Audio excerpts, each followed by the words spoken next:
Ni saya set nasi Arab yang terbaik kat sini boleh? Boleh. Boleh, Saya Bang? bagi dah. Saya bawa dalam sini boleh? Boleh. Saya akan bubuh ni untuk 5 orang kan?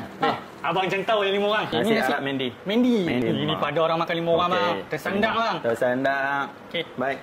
Ini kita akan bagi set selalu orang main order, set campur. Okey. Ini set 5 orang, big mix ayam dia ni. Oh, dapat Okey. banyak mana, bang? Setengah ekor. Setengah ekor? Setengah ekor. Kita bagi. Separuh. Okey.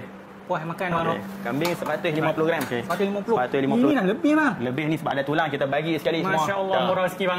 Amin. Allah Akbar. Masya Allah. Okey. Dia punya sayur ada, salato. Ini Salatah banyak syatah, kuah cabai ada. Oh, cabai dah. Dan juga Ni pedas tak, bang? Cabai ini dah. tak pedas, dia like saya. Like orang kita boleh makan. Orang kita boleh makan. Budak-budak makan dah. Budak-budak boleh makan insya-Allah. Masya-Allah. Ni ni last apa kali dia? apa?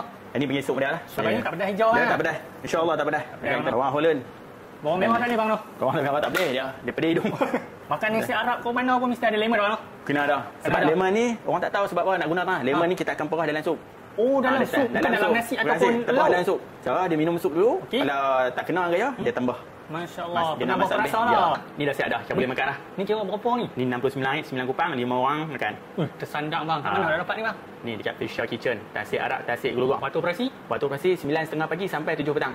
Cuti dah, bang? Cuti hari Jumaat saja dan juga cuti umum yang terpilih. Kalau makan tak kenyang lagi, kita boleh tambah shawarma. Oh, pula. ada shawarma Nak try? juga tang ni? Ya, Boleh, bang? ada. Bagi, bang? Boleh. Yang ni shawarma ayam. Kalau tu macam ni berapa, dia. bang? Yang ni 10 ringgit 9 kupang. Boleh, bang. Letak, Boleh, bang. letak.